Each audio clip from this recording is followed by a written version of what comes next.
God wants. Because the angel used to come from God. He used to wait where God was. So don't mind about the things that are perfect, but wait from where God is. God is going to do for you something best. Continue clapping, no?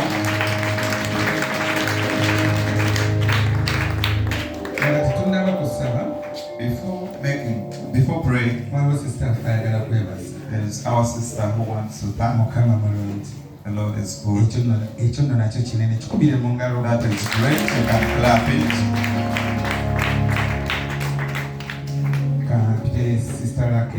Let me welcome Sister Lucky.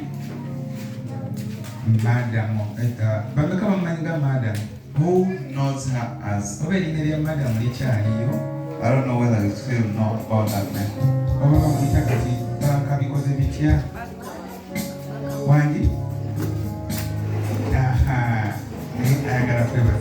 She wants to thank God.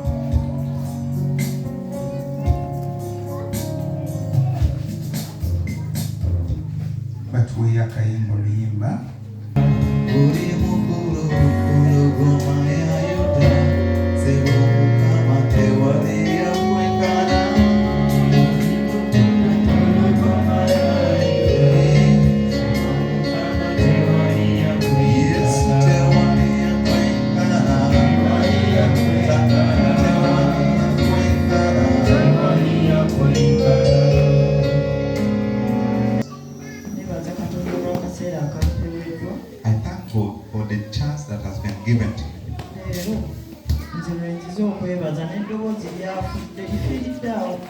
I came to thank God, even to has fed it.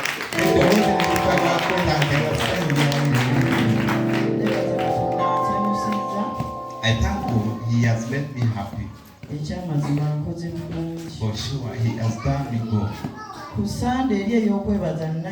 The other Thanksgiving Sunday came.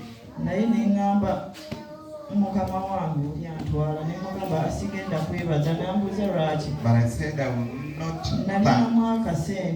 Reason being I had money, but these children were not around. And yet they were part of the thing.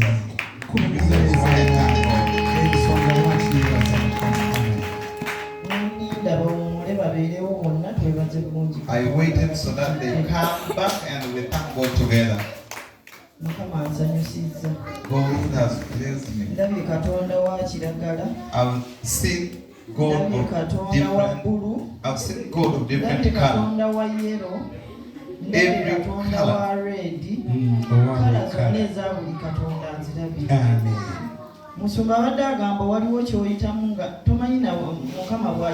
The pastor was asking whether to pass something for me pass through the battle. Today I don't know how God made it to disappear. It just came on when it is no longer there. I did not stand to, I did not tell even the truth. But my God, He knew the truth.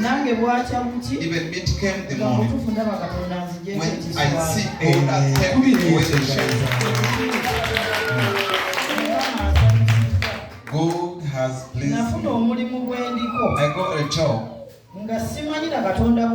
I didn't know how God did it. I came working in different banks, working well. I got even the awards. But this time, God did the best.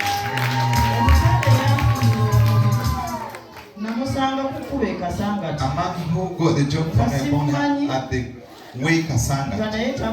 I did not know this man. I didn't know him. He told me, you resemble someone who does this. Even the papers. I didn't know where he comes from. I just stood on the one who gave him the papers. But I didn't know the place he was taking.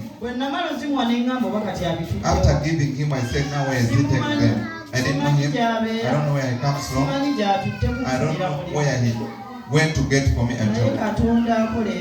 But the Lord who does the best, He did for me the best. He has done. The storm raised in the clan, in the marriage, and at the job. But the God who does the best, when He did, I came morning when all things are good. God has done. Today I was coming. Someone called me.